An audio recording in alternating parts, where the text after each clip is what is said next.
मित्रों नमस्कार। दिल्ली के चुनाव की घोषणा हो चुकी है। आज चुनाव आयोग की तरफ से प्रेस कॉन्फ्रेंस किया गया और 5 फरवरी को एक ही दिन मतदान होगा और 2 दिन के बाद 8 फरवरी को रिजल्ट आएगा। वैसे रिजल्ट के प्रति लगातार सभी दल झोंक दिए अपने आप को और दिल्ली में फिर से संघर्ष बहुत ही कड़ा होने वाला है।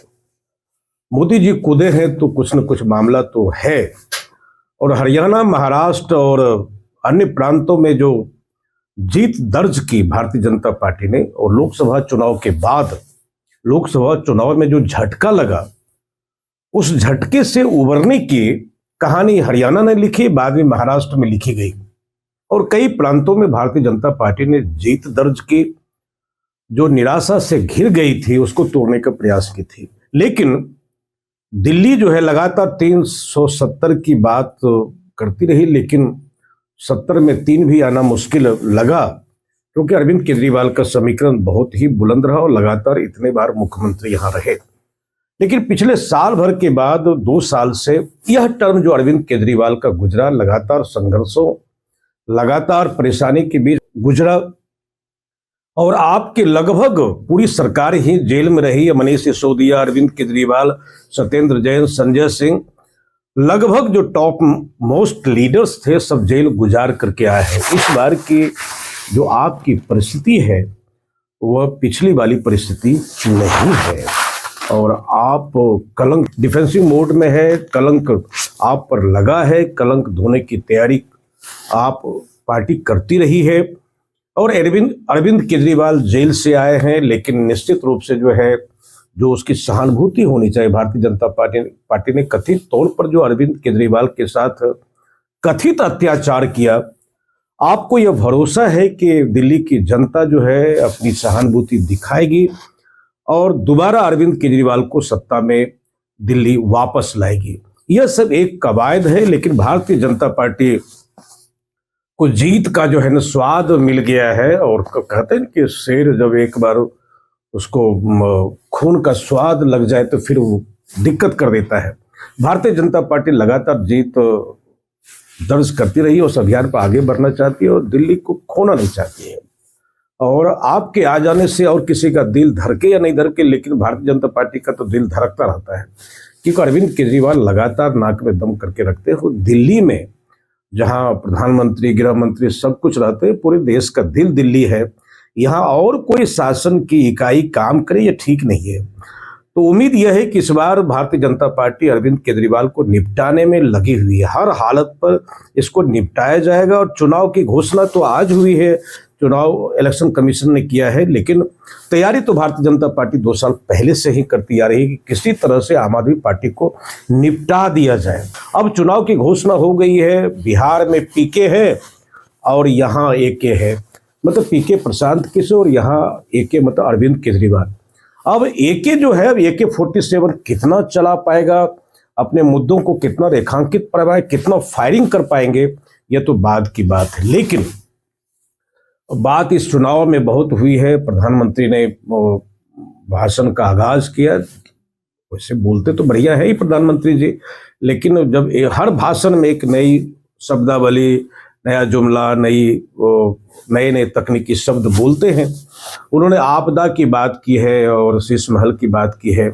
मित्रों, आपको समझना चाहिए कि आपदा जो है ना, आपदा जो समस्या है उसको थोड़ी सी सुरक्षा, थोड़ी सी सावधानी करके आपदा पर नियंत्रण किया जा सकता है, लेकिन विपदा पर नियंत्रण करना बहुत मुश्किल है। तो आपदा और विपदा के अंतर को समझ लीजिए। अगर आम आदमी पार्टी की सरकार, जिसको मोदी जी आपदा कहते हैं, तो भारतीय जनता पार्टी भी विपदा से कम नहीं है। तो इस आपदा और विपदा के अगर अर्थ को दिल्ली की जनता समझ लेगी तो शायद दिल्ली की जनता विवेकपूर्ण फैसला करेगी। फिलहाल मोदी जी ने कहा है कि आपदा को निपटाना चाहिए, लेकिन विपदा को भी घर में नहीं बसा लेना चाहिए। आम आदमी पार्टी अगर आपदा का प्रतीक है तो आप भी विपदा के प्रतीक है। यह मैं नहीं कर रहा, ऐसा नहीं कि मैं आम आदमी पार्टी का स्पोक्समैन हूँ, लेकिन आज घोषणा चुनाव आयोग ने की है तो मुझे लगता है कि यह जो 15 आज 1 महीने का जो वक्त है, 30 दिन में सब कुछ हो जाना है, परिणाम भी आ जाना है। और मुझे लगता है कि शीश महल की चर्चा अरविंद केजरीवाल की सादगी, कभी कभी व्यक्ति जब अपने आदर्श को स्थापित करता है, अंडरलाइन करता है, तो अपने ही खड़े किए गए हुए आदर्श और मूल्यों को लेकर के परेशान होता है। अरविंद केजरीवाल ने निश्चित रूप से जिस सादगी की अपेक्षा देश ने इनसे की थी कि मैं कभी गाड़ी नहीं लूंगा, महल में नहीं रहूंगा, बहुत सारी बातें, जनता ने नहीं कहा था कि आप मुख्यमंत्री बन जाएंगे, आपकी सरकार हो जाएगी तो आप सड़क पर और जो है जेके कॉलोनी में जाकर रहें। जनता ने ये नहीं कहा था कि अरविंद केजरीवाल आप सादगी की बात करते हैं, गांधी की बात करते हैं, गांधी टोपी पहनते हैं, गांधी की नकल पर आप स्वराज लिखते हैं। लेकिन देश और दिल्ली की जनता ने अरविंद केजरीवाल पर यह दबाव नहीं डाला था पहले कि आप स्वराज की बात कर रहे हैं और सादगी की बात कर रहे हैं तो आप जे कॉलोनी में, झुग्गी झुपड़ी कॉलोनी में रहने जाइए। अरे मुख्यमंत्री है, मुख्यमंत्री को मुख्यमंत्री की तरह रहना चाहिए। लेकिन ऊपर से अरविंद केजरीवाल ने जो आदर्श थोप लिया अपने कंधे पर, वह आदर्श इसके लिए बोझ बन गया। बोझ बन गया तो शीश महल विषय तो बनना ही था। शीश महल के रंग रोगन पर 45 करोड़ रुपया खर्च किया गया। अब मोदी जी कूद गए शीश महल में। अब शीश महल में कूदे तो एक बार शीश महल को जान लीजिए कि मुगले आजम, शीश महल को तो हमने मुगले आजम फिल्म में देखा था, मीना कुमारी के नाच को देखा था। अब मीना कुमारी तो गुजर गई है, मोदी जी है। मीना को कौन याद करता है? मोदी जी को याद करता है। मोदी जी शीश महल के करीब पहुंच गए हैं और शीश महल में ऐसा शीश महल बनाया गया था कि जब रानी जो है ना सोई भी रहे तो आकाश का तारा वह देख सकती थी वह। तो अब तो दौर तो मित्रों यह मुगले आजम का नहीं है, मोदी आजम का दौर है। मुझे लगता है कि मकान बनाए या ना बनाए, लेकिन सत्ता का जो शीश महल है इन्होंने तो बना ही लिया है। और सादगी की बात तो कम से कम भारतीय जनता पार्टी को, मोदी जी को तो यह कहना ही नहीं, सादगी पर प्रश्न नहीं करना चाहिए और विषयों पर प्रश्न करे। और हालांकि ये बात अलग है कि मोदी जी फकीर हैं, लेकिन फकीर होने के बाद भी लाखों की घड़ी, लाखों का चश्मा, स्पेशल विमान, उस विमान में भी इनकी स्पेशल कार चलती है। और कल्पना नहीं कर सकते हैं कि इतना शौकीन, और रहना भी चाहिए। भारत का राजा है, दुनिया के इतने बड़े लोकतंत्र वाला ये देश है, इसके प्रधानमंत्री हैं, तो निश्चित रूप से राजा की तरह रहना चाहिए। अगर मुगल नहीं है तो मोदी है। मुगले आजम छोड़ दीजिए बात को, मोदी आजम तो है ही, रहना ही चाहिए ऐसा। लेकिन अरविंद केजरीवाल पर इतना कड़ा हमला नहीं करना चाहिए, आपदा नहीं करना चाहिए। और दिल्ली की जनता ने सरकार चुनी है वोट देकर के, एकदम बिल्कुल चुनाव लड़ करके आए हैं। इसका मतलब है कि आपदा की समझ नहीं है दिल्ली की जनता को। यह भाषा तो उचित नहीं है। फिलहाल चुनाव की मित्रों घोषणा हो गई है और जब तक कि यहाँ रिजल्ट आएगा तब तक बिहार भी गर्मा चुका होगा, गर्मी आ चुकी होगी, ये कड़ाके की सर्द खत्म हो चुकी होगी फरवरी में। हाँ, एक बासंती माहौल बन चुका होगा और कुंभ भी समाप्त हो रहा होगा। ये तमाम प्रकार की कहानी तो होगी 8 तारीख के रिजल्ट के बाद। लेकिन फिलहाल यह है कि कुंभ और मिल्कीपुर का जो प्रयोग है, अगर, क्योंकि मिल्कीपुर में चुनाव है अयोध्या के बगल में, और जहां जहां राम के पांव पड़े, राम मंदिर बने, उस सारी सीटें तो लोकसभा चुनाव में भारतीय जनता पार्टी हार ही गई। लेकिन पिछले जो उपचुनाव हुए 9 विधानसभा में, जिसमें कि मुस्लिम बहुल इलाके में भी भाजपा की जीत हुई, तो यह प्रयोग ने उत्साहित किया।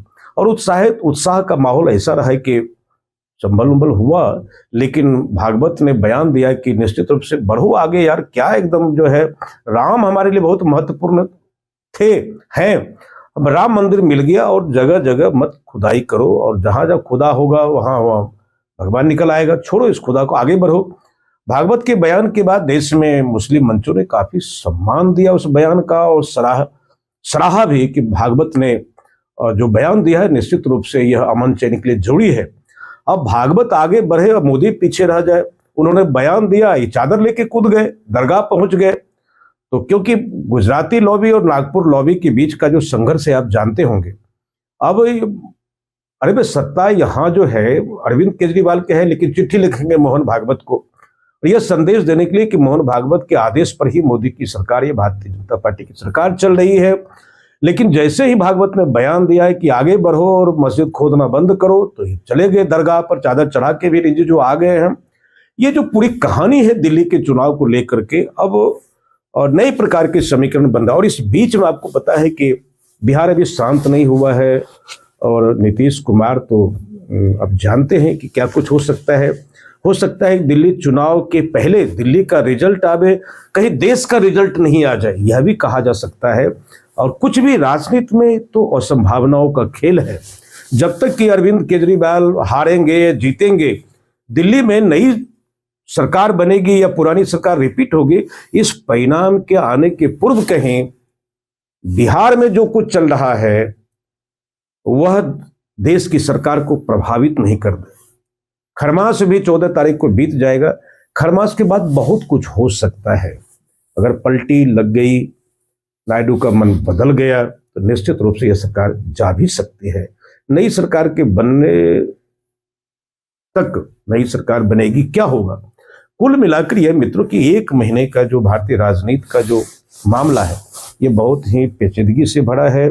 अब बहुत कुछ होना है। दिल्ली अब इंडिया ब्लॉक के लिए भी महत्वपूर्ण है कि क्योंकि अरविंद केजरीवाल और कांग्रेस आमने सामने है। और क्या होना है, अगर कांग्रेस दमदार उपस्थिति दर्ज कर पाएगी तो झाड़ू बिखर जाएगा वह निश्चित रूप से, और सरकार बदल सकती है। और भारतीय जनता पार्टी उत्साहित है और कांग्रेस पर आक्रमण करके कांग्रेस को भीतर भीतर मजबूती भी दे रही है कि कांग्रेस के उम्मीदवार मजबूती से चुनाव लड़े। और कांग्रेस का जो वोट बैंक है, जो आधार है, जो क्षेत्र है, वह वही अरविंद केजरीवाल का क्षेत्र है। कांग्रेस जितना मजबूती से लड़ेगी उतनी ही अरविंद केजरीवाल की स्थिति दिल्ली में खराब होगी। वह भारतीय जनता पार्टी अपनी जीत से ज्यादा इन दोनों को आपस में लड़वाने में ज्यादा भरोसा करती है। शॉर्टकट का जो रास्ता है, और भगवत कृपा है भारतीय जनता पार्टी पर, तो गणेश परिक्रमा की कहानी को भारतीय जनता पार्टी ज्यादा समझती है कि बहुत कुछ करके, समीकरण बना करके, उलझा करके दिल्ली को जीता जाए। दिल्ली को जीतना इसके लिए बड़ी बात है। चुनाव आयोग ने जो घोषणा की है, अब 1 महीना देखिएगा ताबड़तोड़ कितना पोस्टर वार होगा। दिल्ली तो पोस्टर वार की जगह है जी। ये सारी कवायद है बन रही है हमारे साथ में मित्रों। लेकिन यह मैं जरूर कहूंगा कि अभी मैंने संकेत दिया था दिल्ली का एके और बिहार का पीके, इस बीच में प्रधानमंत्री की कहानी कुछ गड़बड़ हो सकती है। नीतीश कुमार की खामोशी को समझना आसान नहीं है। और जब व्यक्ति एक बार गड़बड़ हो जाते हैं तो उनके टिके रहने की संभावना कम की जा सकती है। फिलहाल हवा उठा करके नीतीश कुमार ने अपनी बार्गेनिंग कैपेसिटी बढ़ा ली है। और महाराष्ट्र की घटना के बाद जो स्थिति शिंदे की हुई है, नीतीश कुमार इस बात को समझ रहे हैं कि हमें निपटाया जाएगा। अगर दिल्ली में भारतीय जनता पार्टी की सरकार बन गई तो नीतीश कुमार की स्थिति दोयम दर्जे की होगी। बेहतर होगा कि रिजल्ट निकलने के पहले दिल्ली का रिजल्ट निकले, इसके पहले नीतीश कुमार अपना बुढ़िया बिस्तर मजबूत कर ले, या ना मजबूत करे, या बने ही रहेंगे, अब कहीं नहीं जाएंगे, अब बार बार गलती नहीं करेंगे, तो निश्चित रूप से बिहार भारतीय जनता पार्टी को सौंपना पड़ेगा। तो मगध से लेकर के हस्तिनापुर की राजनीति बदली हुई नजर आएगी। हम फिर अगले वीडियो में अपनी बातों को लेकर के आपके सामने आएंगे। तब तक के लिए इजाजत दीजिए। नमस्कार।